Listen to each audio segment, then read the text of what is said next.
Ya listo, entonces ahora empezamos con la clase número 2, la clase de Design Thinking. Aquí vamos a explorar lo que es el Design Thinking, que es una de las metodologías más utilizadas. Sí, hay otras metodologías, pero siento que el Design Thinking es la más fácil de entender y también la que es más utilizada.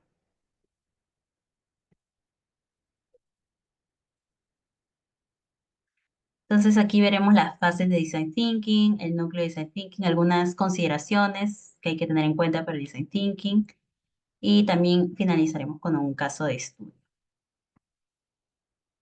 Entonces, el design thinking se ha involucrado la empatía, que es algo que es muy repetitivo, creo que en todas las clases que hemos visto, que es la empatía, comprender al usuario, sus emociones, también cuestionarnos nuestras suposiciones que tenemos, porque nosotros podemos tener suposiciones de lo que creemos que el usuario quiere, pero en realidad hay que escuchar al usuario y entender qué es lo que necesita. Y algo también muy importante es no pedir al usuario una opinión directa de cómo resolver algo, ¿no? Porque un ejemplo muy famoso que hablan Henry Ford, por ejemplo, mencionaba de que si yo le hubiera dicho a los usuarios, a mis clientes, de qué manera podrían llegar más rápido a su destino, me hubieran dicho de que quisieran más, que con más caballos iban a llegar más rápido, ¿no? Y bueno, como sabemos, Henry Ford es el creador del vehículo, del carro como tal. Entonces, tiene que escuchar a tus usuarios, sí, pero no pedirles una solución, porque al final tú eres el experto que sabe cómo solucionar de alguna manera estos problemas, ¿no? Entonces, sí es bueno escucharlo. También puedes admitir algunas soluciones que puedan tener, pero no preguntarlos directamente. Realmente, el usuario tú tienes que entender sus necesidades, qué problemas tienen, y en base a ello, idear las soluciones. Y sobre todo luego no, de repente no vas a dar con el primer intento con la solución como tal, pero puedes ir probando, puedes ir prototipando y ir explorando ideas. Entonces, estas son las 5 etapas, la de empatizar, definir, idear, prototipar y probar. Entonces, vamos a ver a detalle cada una de ellas. En la etapa de descubrimiento, o la etapa de empatizar también conocida, en esta etapa vamos a comprender profundamente el usuario, sus necesidades, el contexto de uso y los problemas existentes. Aquí nos vamos a apoyar de técnicas como las entrevistas con usuarios, que es una de las más utilizadas. También análisis con stakeholder, que es involucrar a los stakeholders para poder también entender esta parte de los objetivos del negocio. Diarios de usuarios, entre otras técnicas que también existen varias, pero la más conocida es entrevista con usuarios y también por qué es que se usa la entrevista con usuarios. Digamos que es un poco más sencilla de aplicar y también porque me da muchos insights, muchos hallazgos, hablar directamente con el usuario. Y todas las preguntas siempre son preguntas abiertas, entonces como que el usuario ahí se puede explayar un poco más y en base a lo que te va diciendo tú vas analizando. Y la segunda fase es la fase de definición. Aquí en esta fase vamos a definir el problema de manera clara y buscar oportunidades de diseño.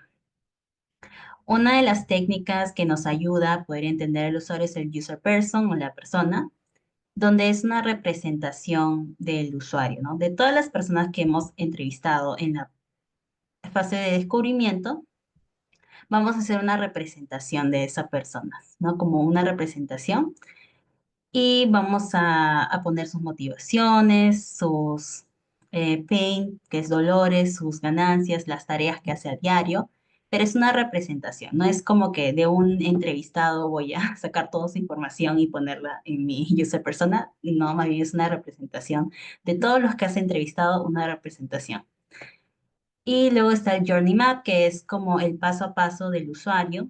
De ahí puedes analizar, por ejemplo, si es un proceso de compra, puedes analizar como que el primer paso sí se entiende, el segundo paso de repente no se entiende, entonces ahí está el usuario como teniendo problemas para avanzar. Entonces, el Journey Map me ayuda a detectar en qué paso, si es digamos, un proceso de compra de 3 pasos, en cuál de esos 3 pasos está el problema, ¿no? Y enfocarme en ese paso y ahí centrar mi atención, ¿no? En qué problemas hay en ese paso determinado. Y también luego pasamos a la etapa de ideación. En esta etapa vamos a aplicar técnicas como el How I Be, de cómo podría resolver.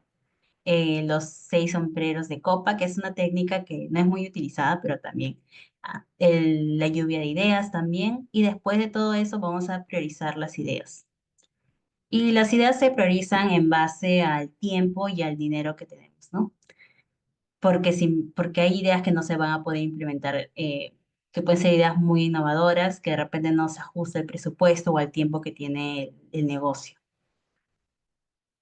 Y luego pasamos a la etapa de prototipado, que es la cuarta fase, donde ahí dividimos en wireframes y prototipos interactivos. Y aquí les muestro algunas de las ventajas de prototipar, que es visionar, que nos aporta una visión clara de los posibles de beneficios, riesgos y costes asociados. También nos permite cambiar, adaptar los posibles cambios, nos permite probar, así detectamos qué elementos o variantes funcionan mejor. También examinar, así disponemos de una herramienta para experimentar. Nos permite sentir porque tenemos una implicación emocional en el éxito final del producto y también planificar, bueno, planear. Eh, por el lado de planear, sí nos permite planear porque como estamos creando el prototipo, ya podemos recibir la información de expertos en desarrollo y nos pueden decir cuánto tiempo demoraría en implementarse ese prototipo. Entonces ahí como que nos ayuda a saber, ¿no? A entender cuándo es que el prototipo puede salir ya al mercado. Y existen las etapas del prototipo, que es el boceto, el wireframe o el prototipo a mediana fidelidad, el mockup y el prototipo como tal. El prototipo como tal es con todas las interacciones. Ahorita vamos a ver más a detalle cada una de estas etapas del prototipo. Ahí.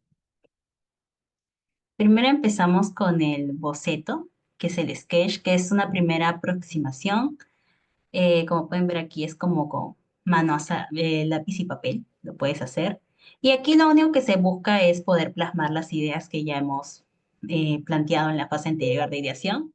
Aquí las plasmamos y pues vamos un poquito, podemos usar de flechas, podemos esto probarlo con otros miembros del equipo, ¿no? Para poder idear de manera más clara, para poder bocetar de manera más clara. Aquí no se busca que haya mucho detalle, en realidad simplemente es evaluar como la estructura general. Tampoco se busca que tenga interacciones porque es lápiz y papel. Y también luego después de esta fase de boceto, se pasa a la fase de wireframe o de un wireframe pero de mediana fidelidad. Eso sería baja fidelidad. El anterior, el boceto, este es baja fidelidad. Este es mediana fidelidad. Y aquí sí se busca una versión más refinada. Como pueden ver, sí es una versión más refinada, pero igual, ¿no? No se incluye todos los elementos. Por ejemplo, las imágenes no se incluyen, por ahí no están todos los textos, ¿no? Están como textos así predeterminados. Pero sin embargo ya hay una estructura más clara, ¿no? Hay una funcionalidad, contenido, estructura. Buscamos que, con esto también se busca que el tiempo de elaboración sea reducido, ¿no? Porque, por ejemplo, en esta primera fase del boceto, aquí al siguiente fase de mediana fidelidad o de wireframe, pasamos solo lo que ya hemos validado en esa fase de boceto, para luego pasar ya a la etapa del mockup, que es el wireframe de alta fidelidad, y aquí ya se busca pues que existe todo, ¿no? Esté las imágenes, que esté a color, todo ya más detallado porque esta es la versión más próxima al producto final. Y esto también es lo que nos permite estimar el tiempo de desarrollo. Para los bocetos, bueno, ahora vamos a repasar. Ya, estos son los 3 niveles de fidelidad, digamos, ¿no? Bocetos, wireframes y mockups. Para el boceto, pues lápiz y papel, no hay ningún programa. Para los wireframes, sí hay programas que especializados en esto, pero yo suelo usar igual el Figma. Con el Figma yo lo suelo utilizar y es gran mayoría de diseñadores lo utilizan el Figma, ¿no? Igual lo diseñamos en Figma y para este ya mockup sí se recomienda utilizar el Figma como tal, porque el Figma me brinda más herramientas, también ayuda a los desarrolladores a entender el espaciado. En el Figma puedo hacer mis sistemas de diseño. Entonces es como más completo la herramienta de Figma para hacer esto.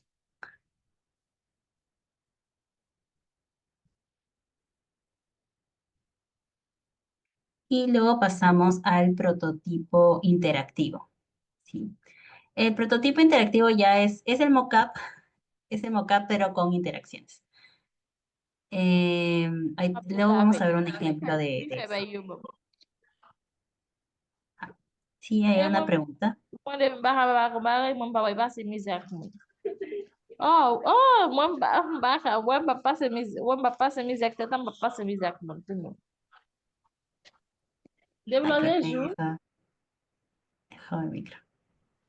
Así hay preguntas, igual pueden alzar la mano y hablar, ¿no? No hay problema. Y bueno, estamos con el prototipo con interacciones. Esto nos sirve para testear con los usuarios. Y bueno, sí tiene que tener es como tal, es un prototipo de cómo funciona va a ser nuestro producto final. Y esto sirve para que los usuarios puedan testearlo, ¿no? Y en base a ello recibir feedback de los usuarios, analizar su comportamiento con nuestro prototipo y después de ello hacer ajustes en el prototipo.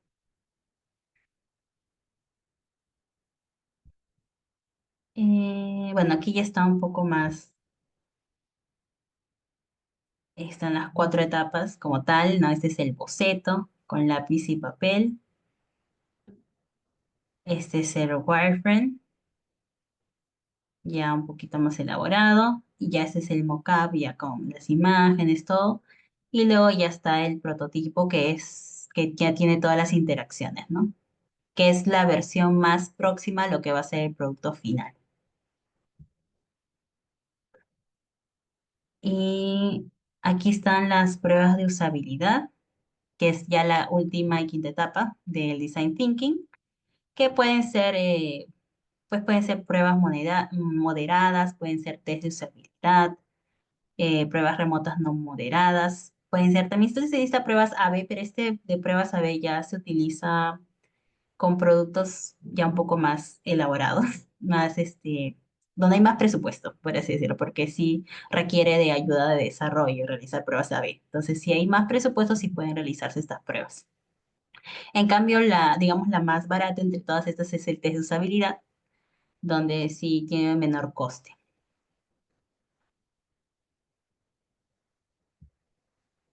Y bueno, quería un poco ver también, veamos paso a paso de lo que hay que tener, el pensamiento detrás del design thinking, que es muy importante que superemos las barreras cognitivas, los juicios, los prejuicios que podamos tener acerca de alguna solución o de cómo creemos que piensa el usuario. Y eso nos va a permitir estructurar estrategias innovadoras centradas en el usuario. Entonces, por ejemplo, esquemas y pensamiento estático. Los patrones de pensamiento están basados en esquemas, en experiencias repetitivas, ¿no? A veces vemos que hay una acción o tenemos un prejuicio de un determinado sector. Eso no nos permite llegar a soluciones innovadoras. Entonces, por eso hay que tratar no, hay que ver todo desde nuevas perspectivas. Entonces, para así poder llegar con un enfoque más fresco y poder generar soluciones más innovadoras, más inesperadas. Por ejemplo, ¿no? Aquí había una app de rediseñar una app de transporte y muchos diseñadores asumieron de que los usuarios buscaban principalmente ahorrar dinero. Y sin embargo, al observar el comportamiento real, haber realizado las entrevistas, haber investigado con los usuarios, descubrieron que a muchos no le importaba el precio, sino más bien la velocidad y la disponibilidad. Entonces, ¿qué hago con este hallazgo? Pues en mi diseño lo que voy a hacer es destacar las rutas más rápidas en lugar de las más económicas, ¿no? Porque imagínense si no consultaba con mis usuarios. Entonces voy a estar diseñando todo en base a una idea que yo tengo, que no la he probado y al final va a decirme que está mal, ¿no? Cuando al finalmente lo pruebe en el mercado, pues va a decirme que está mal porque me he basado en una idea, en un prejuicio que yo tenía. Entonces, por ello es muy importante no tener una idea en tu mente de lo que tú crees, sino más bien consultar con el usuario. Entonces, de esa manera, nuestro producto va a ser recibido con mucha mayor satisfacción. Y también es importante pensar fuera de la caja. Vamos a tener que profundizar en el problema, no aceptar un problema inicial como definitivo. Tenemos que tener un enfoque holístico, tenemos que combinar la empatía, pero también con soluciones innovadoras. Y, por ejemplo, es otro ejemplo del rediseño del flujo de pago de e-commerce para reducir el abandono de carritos. Entonces, aquí mientras los expertos discuten de complicadas integraciones con pasarelas, un diseñador sugiere algo simple: agregar una barra de progreso visual que informa al usuario cuántos pasos quedan para completar la compra. Y luego se dieron cuenta, porque acá podemos tener una idea, pero esto también hay que probarlo, ¿no? Luego este pequeño cambio reduce el abandono al generar confianza y claridad en el proceso. Entonces acá como que hay un indicador de los pasos. Luego también está este tercer principio, que es la ciencia y racionalidad en el design thinking. Bueno, y otra vez se repite esto de analizar, experimentar y evaluar. Siempre son tres momentos claves que hay que investigar, tenemos que experimentar, probar soluciones y, bueno, evaluar cuál sería la mejor opción para cada problema.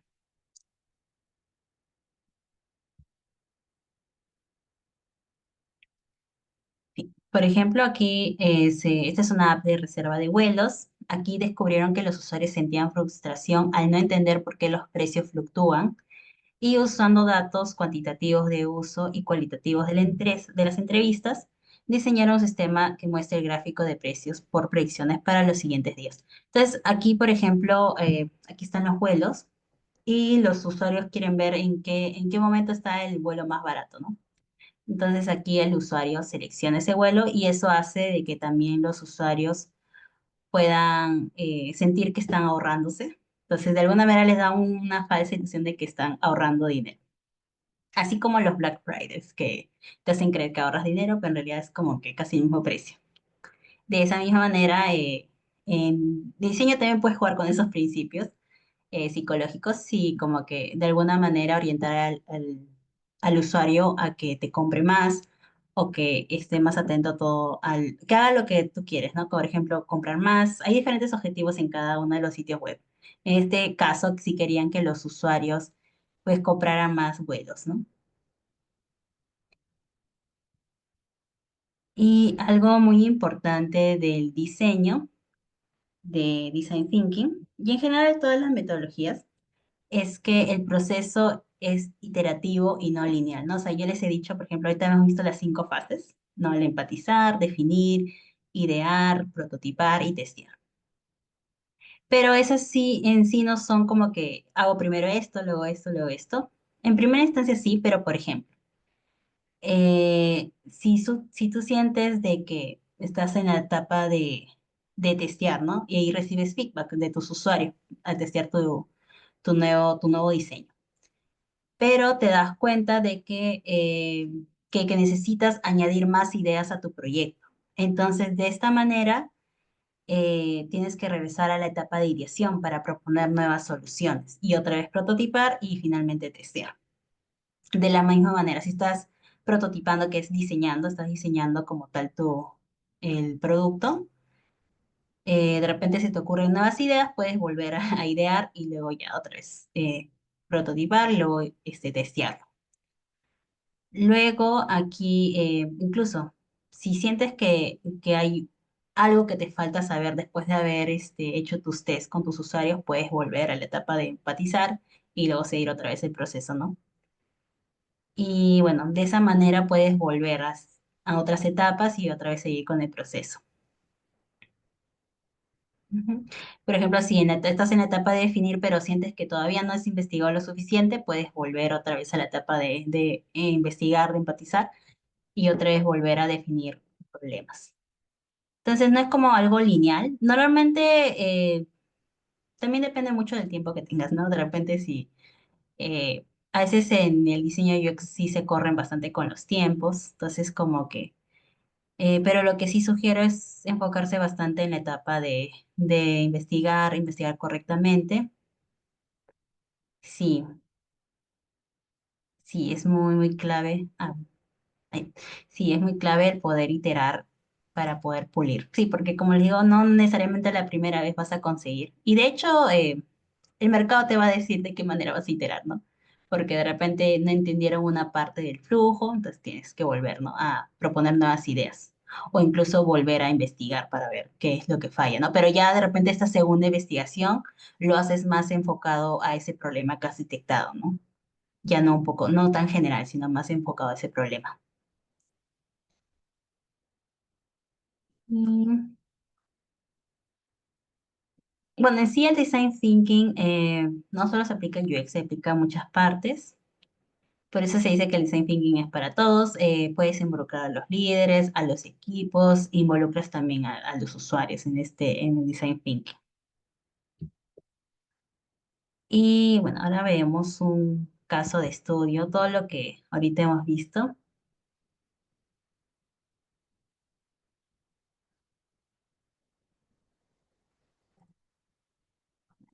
Entonces, vamos a hacer un pequeño caso de estudio ya aplicando todo lo que es el design thinking.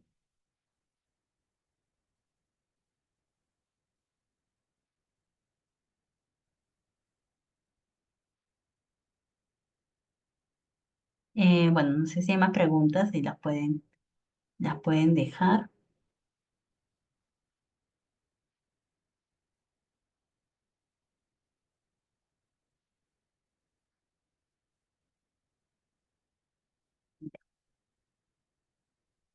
Entonces, bueno, este es un proyecto que hice hace varios años, pero igual sirve el poder evaluar el proceso de diseño. Entonces, aquí, como pueden ver, están las 5 etapas de diseño, de design thinking. Y bueno, empezamos con la primera etapa de investigación.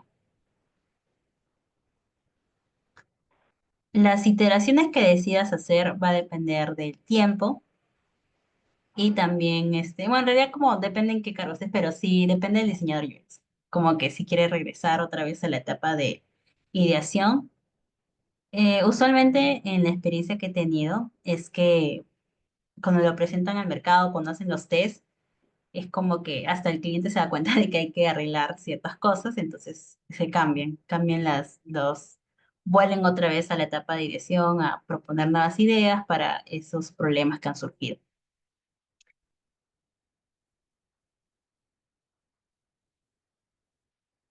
Y bueno, sí depende de la industria, diría que sí, porque las startups sí son más como, más de cambiar rápidamente, porque bueno, son startups, ¿no? Entonces como que tienen esa metodología ese enfoque en la agilidad. Entonces como prueban, como que van probando y van cambiando algunas ideas. En cambio, en otras industrias de repente que están un poco más avanzadas, no tienen ese enfoque tan ágil, sino más bien es como el proceso sí lo toman un poco más lineal. Pero bueno, en sí el enfoque del diseñador UX es el de probar e iterar, ¿no? Porque es muy importante iterar con los usuarios.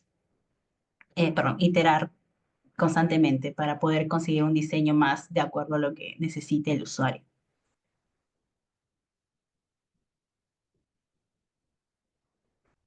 Y bueno, este es un caso de una app móvil de electromovilidad, que aquí lo que buscaban era integrar el modelo de suscripción mensual, ¿no?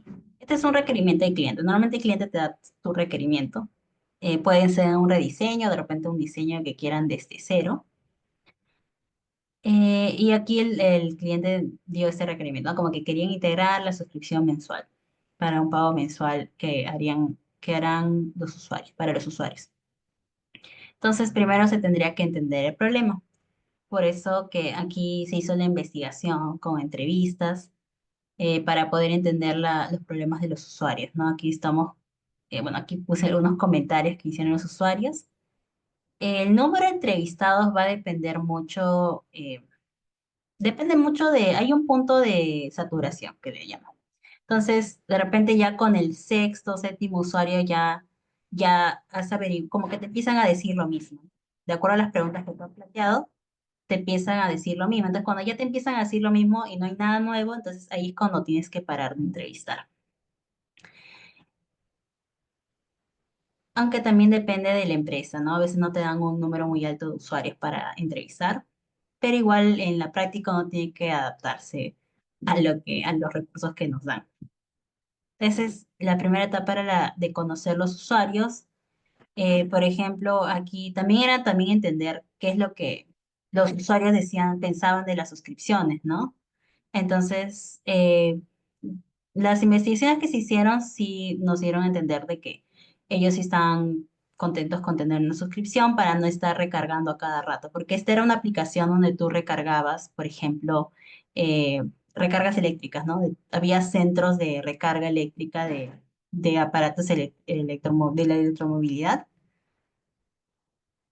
Habían habían estos centros de recarga, entonces ellos como que si querían utilizar tenían que recargar. Entonces, para ellos sí les convenía como tener la suscripción, cosa que ya como que tenían todo el servicio y pagan mensual, ¿no? Luego también se detectaron algunos otros problemas, que también ahorita lo vamos a ver, estos problemas que se han detectado. Y ya en base a la investigación que he hecho, porque se investigaron a 5 personas en total, esto es lo que les mencionaba del user persona, que es una representación. No es que exista Iván Rojas, no existe, sino más bien es una representación de todos los que se han entrevistado. ¿Y por qué se puso a un hombre en este caso joven? Es porque la mayoría de entrevistados fueron, y la mayoría de usuarios que tenía esta aplicación eran hombres. Entonces, por eso se puso esa representación. Luego aquí ponemos las necesidades que hemos encontrado, encontrar lugares para estacionar cuando sale con su mascota, encontrar lugares de confianza para arreglar su scooter, seguir contribuyendo al cuidado del medio ambiente, luego los objetivos que tenían, las frustraciones. Una de las frustraciones que se detectó es la inseguridad, ¿no? De que sentían que les podían robar. Eh, y también como que incluso al momento de recargar, de repente también sentía que les podían robar los aparatos. Sí. Ya tenemos otra pregunta, no te preocupes, Andrea, ya nos vemos. Y tenemos una pregunta de Daniela. ¿Cómo se llega a entrevistar a los usuarios? ¿De qué manera se los contacta? Ya. Eh, en la práctica, digamos que las empresas deberían disponerte de los usuarios, pero va a depender mucho de cada empresa, ¿no? Igual tú puedes hacer requerimiento y, y a pedir que te puedan dar una cantidad de usuarios. Esto depende mucho de el nivel de maduración de la empresa, ¿no? Porque hay empresas que sí están ya muy maduras en el mercado, entonces como que sí te dan mayor cantidad de usuarios, ¿no? Que es la gran mayoría de empresas con las que se puede trabajar. Luego hay otras empresas que de repente recién están iniciando, es como que no tienen esa cantidad de usuarios o a quien poder entrevistar, ¿no? Pero en realidad sí es responsabilidad de la empresa el brindarte los usuarios. Sí. Ahora, es muy distinto si estás haciendo un proyecto, normalmente creo que en los bootcamps, y ahí sí es un poquito distinto porque ahí la empresa es como que, eh, digamos, no, de repente no tiene ese compromiso de darte los usuarios, así, pero también los puedes hallar de alguna manera, buscar un perfil similar. De repente no exacto, alguien que esté usando la aplicación, pero sí un perfil similar a tus usuarios. Ese es el caso en que no te den usuarios, pero como digo, sí es responsabilidad de la empresa que te den los usuarios para que tú puedas entrevistar. Y si la empresa sí tiene ya, digamos, cierta cantidad de tiempo, te puede brindar esos usuarios sin ningún problema. Pero si como que recién está empezando, de repente no te va a poder brindar esa cantidad que necesitas. Entonces ahí sí depende bastante de la empresa. Sino también adaptar el perfil, ¿no? De repente no alguien que sea exactamente igual a lo que está buscando, pero sí a un perfil similar, que es lo que normalmente se hace. Y aquí tenemos el user persona, tenemos nuestros hallazgos e insights, que aquí a través de los entrevistas que hemos realizado vamos a ver algunos patrones, ¿no? Entonces, por ejemplo, uno de los hallazgos fue los usuarios que no utilizan servicios de carga frecuentemente no están dispuestos a adquirir la suscripción, ¿no? Porque no podrían aprovechar todos los beneficios. Luego aquí también los usuarios disminuyen el uso de su electromovilidad por la falta de seguridad en los lugares que suelen transitar y en los lugares de recarga porque no han encontrado un medio de respaldo para ellos. Entonces, esto también era un hallazgo que se halló y una de las soluciones que se dio, ahorita lo vamos a ver, es esta de acá. En la etapa de ideación ya se ve la etapa de las soluciones. Una vez que ya hemos definido bien nuestro problema, ya conocemos las necesidades, porque una cosa es lo que te diga la empresa, te puede decir, ah, sí, mis usuarios tienen este problema, pero otra cosa es con los usuarios investigar y que ellos mismos te digan qué problemas tienen, ¿no? Y sí hubo bastante diferencia con lo que creían los clientes y con lo que realmente los usuarios estaban preocupados. Entonces, por ejemplo, aquí en la etapa de ideación se utilizó la técnica Ham-IB, ¿no?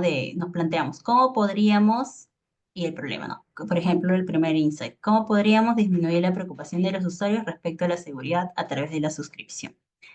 Entonces, aquí ya hablando con el cliente, comentándole de que nos habíamos dado cuenta que los usuarios le tenían miedo a, pues, a la seguridad, de que pudieran perder su scooter o de que le podrían robar, incluso si lo dejan en los puntos de recarga. El cliente nos dijo de que en realidad sí hay garantías. En el plan hay garantías de eso, de que iban a tener una garantía de seguridad por el scooter o por la electromovilidad que utilizaron. Y eso es algo que los usuarios no sabían. Entonces, por eso es que se decidió dar esa información de las garantías también en los planes, ¿no? Destacarlo. Entonces, por eso es que eso fue, por ejemplo, un descubrimiento que pues, se pudo hacer. Y también un cambio en el diseño que se pudo hacer, ¿no? Destacar esta parte de la seguridad de las garantías que tiene la empresa. Luego, otro, ¿cómo podríamos incentivar la adquisición de suscripciones para los usuarios? Por ejemplo, aquí, pues, bueno, este es más un tema de marketing que se hizo como enviar notificaciones en celular, promocionando los planes, los beneficios de tener la suscripción versus no tenerla. Y bueno, así con cada una de las ideas se hizo una solución. Bueno, hubo más, ¿no? Pero esas son las que se priorizaron también por temas de tiempo y de los recursos que se tenía en ese momento. Bueno, esa es un poco la estructura de que se planteó, qué, qué estructura se tendría, qué parte se tendría aquí, el tema de las notificaciones y ya luego se pasó a la etapa de prototipado. ¿No? Una vez ya hemos ideado las soluciones, hemos hecho la estructura, ya podemos pasar a la parte del prototipado. Aquí no puse el de baja fidelidad, pero sí también se hizo como un bosquejo a lápiz y papel de lo que era, de lo que iba a ser. Y luego aquí pasamos a la mediana fidelidad, que como ven, aquí no se ponen las imágenes, no es necesario poner todo tan detallado. Y normalmente se hace en escala de grises.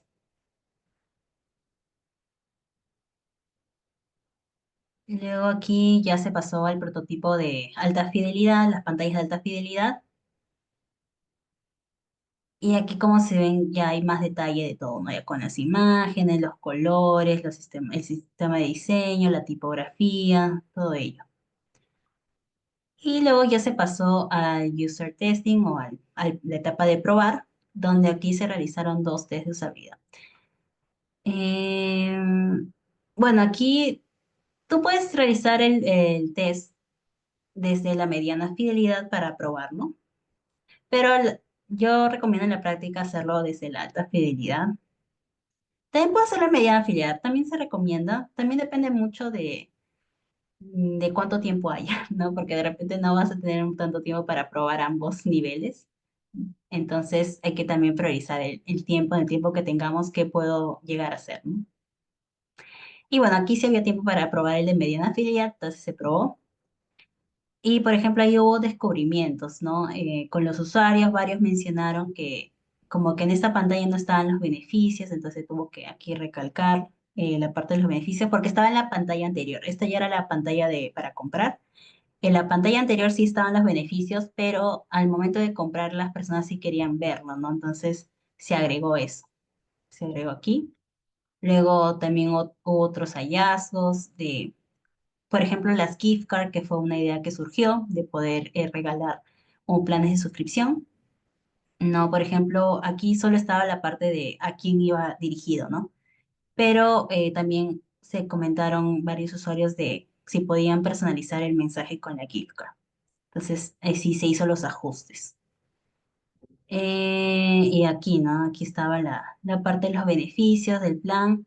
Sin embargo, faltaba información más detallada del plan, ¿no? Entonces, esa era una preocupación de los usuarios y por eso se decidió añadir esta parte de ver más y así aquí dar mayor información del plan, ¿no? Más detallado, esos términos y condiciones, todo más detallado aquí. Entonces, de esta manera se pudo hacer los ajustes, ¿no? Y bueno, este prototipo, ¿qué me parece? Sí, este es el prototipo, que si dan cuenta aquí tienen la interacción, ¿no? Entonces, esto se hace en Figma. El Figma te da la opción de hacer prototipos interactivos. Entonces, así, tal cual. Vas, vas haciendo clic, te da la opción de interactuar con tu prototipo. Entonces, de esta manera.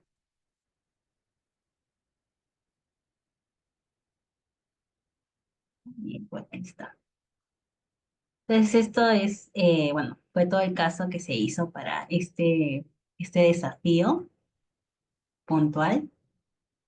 Y un poco también esta clase quería ver, enseñarles como el paso a paso de cómo se aplica la metodología y que puedan entender más que todo. Incluso esta es una de las preguntas que te hacen cuando tú vas al mundo laboral como diseñador UX. Te preguntan todo tu proceso. ¿Cómo es que llevas, cómo es que llevas todo el proceso?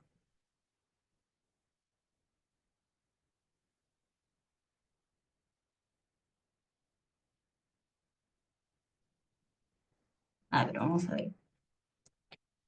Dice, ¿cómo, luego de tener el prototipo interactivo en Figma, cómo se hace para publicarlo y se encuentra en los buscadores de Internet? Ah, bueno, de hecho el prototipo, voy a explicar algo. El prototipo no tienes que probarlo tienes que probarlo con tus usuarios, pero a ver, voy a ver si aquí me deja.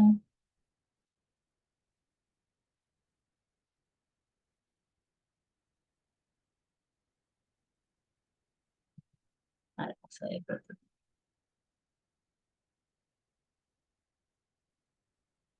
En- el prototipo en sí lo tienes que probar con tus usuarios, entonces depende qué es lo que vas a hacer. Si vas a hacer un test de usabilidad, que es lo más común, pues con el link de Figma, ese mismo lo puedes compartir.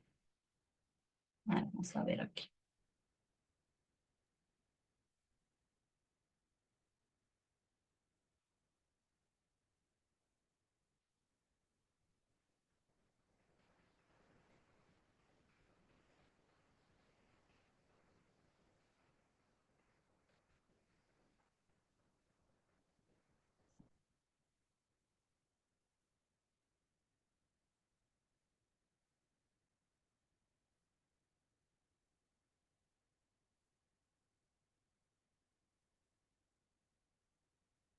Entonces, este prototipo, bueno, aquí puedes ver las interacciones.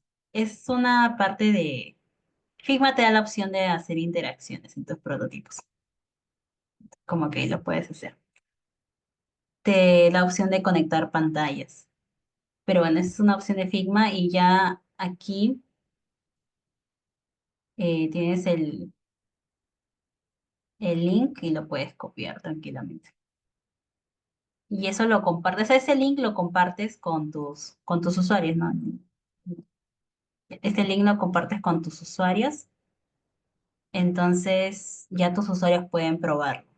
En sus teléfonos lo pueden probar el prototipo.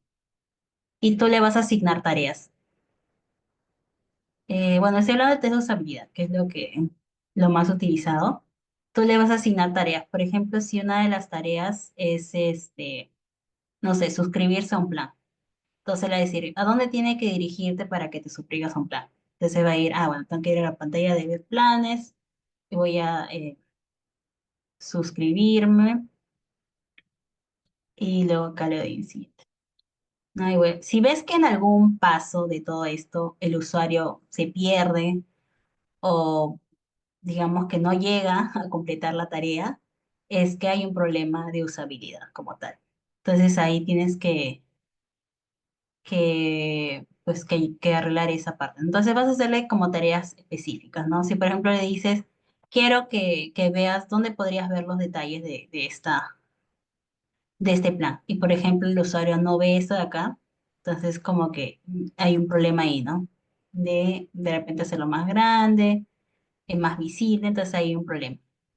Entonces ese link tú lo compartes con tus usuarios. Este de acá yo lo he publicado por ser el caso de estudio para mi portafolio. Aquí Behance tú lo puedes publicar y te sale así de esta manera. Sí hay otras metodologías como el Lean UX, el doble diamante, pero en sí todas comparten esta metodología este enfoque del diseño centrado en el usuario, ¿no? Como que involucrar al usuario en todas tus metodologías. Cada una de esas metodologías sí comparten bueno, el Lean UX es un poquito más diferente, pero el doble diamante es como similar, lo veo, como que tienen casi las mismas etapas, pero sí, también es diferente. Doble diamante, Lean UX y el Design Thinking, es como las que más se utilizan. Que bueno, ahora no lo veremos, tal vez más adelante podamos ver como el Lean UX, que sí es más diferente, es diferente, pero igual, todas involucran al usuario. O sea, siempre hay una etapa de investigar al usuario y en base a ello proponer ideas. Sí. Entonces, tú ese link de Figma, tú lo compartes con tus usuarios y tú le vas a asignar tareas a tu usuario. Es decir, tienes que definir tareas. En tu test, tú defines tareas y si tú ves que el usuario se demora en completar la tarea o ves que no llega a completar la tarea, si no llega a completar la tarea, ya sí es es un grave error de usabilidad, ¿no? Si se demora por ahí, bueno, hay que hacer algunos ajustes. Si no llega a completar la tarea, entonces sí tendríamos que volver a una fase de ideación, o sea, no, por lo menos de ideación, porque algo mal está ahí. Si ves que es como un problema, de repente algo que se pueda cambiar fácilmente, pues ahí lo puedes cambiar, ¿no? Entonces vuelves a la etapa de prototipar nada más. Y haces los ajustes y luego vuelves a testear. Entonces es así. La Figma es la que nos da esta posibilidad de hacer los prototipos interactivos y poder probarlos. Y bueno, ya con eso terminamos la clase. No sé si hay más preguntas por hacer. Y respecto a las metodologías, vamos a ver más metodologías, si podemos ver más metodologías y a la mayoría le interesa ver otras metodologías, las podemos ver, como el Lean UX, el doble diamante, las podemos ver esas dos más. Y ya.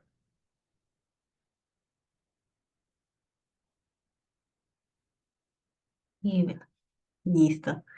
Bueno, igual a todos, gracias por venir. Si hay alguna pregunta, igual tenemos el chat. No sé si todos están en el WhatsApp.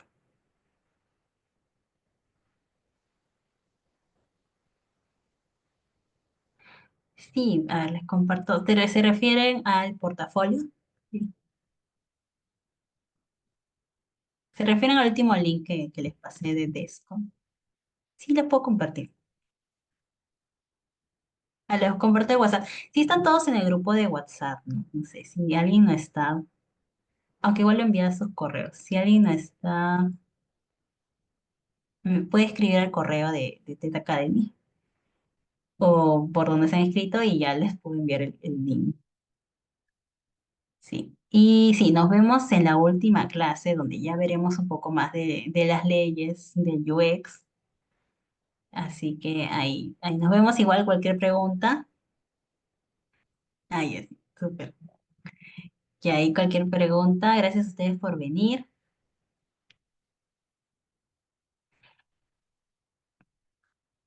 ¿Con cuánto costaría publicar la página en internet? ¿Se refieres a la página ya desarrollada? Eso sí, ya. Eso ya es como la parte de implementación y es la parte con los desarrolladores, ¿no? ¿Cuánto costaría? Depende mucho de cuál sea tu proyecto. Porque un desarrollador te puede cobrar, no sé, desde $1,000, $500, depende mucho. Y también depende si es que necesitas hacer tu sitio web con qué tecnología la vas a hacer, con qué lenguaje de programación, con qué, si de repente puedes usar WordPress, que es creo que mucho más barato, o si realmente necesitas un sitio web propio, porque también hay otras plataformas que te ayudan como Wix, Shopify, que te ayudan a hacer e-commerce, que están enfocadas a eso. Entonces también depende mucho de cuál sea tu proyecto. Igual si hay alguna duda puntual, ahí la pueden dejar por por el chat o también por el correo. Sí, sí, como digo, el diseño UX como que está en la parte del Figma, el prototipo, pero ya la parte de desarrollo sí es con la parte de desarrollo web y eso sí varía bastante dependiendo qué tecnología vayas a usar. Sí, mira. Y bueno, a todos muchas gracias por venir y ya nos vemos el viernes. Siguiente sesión.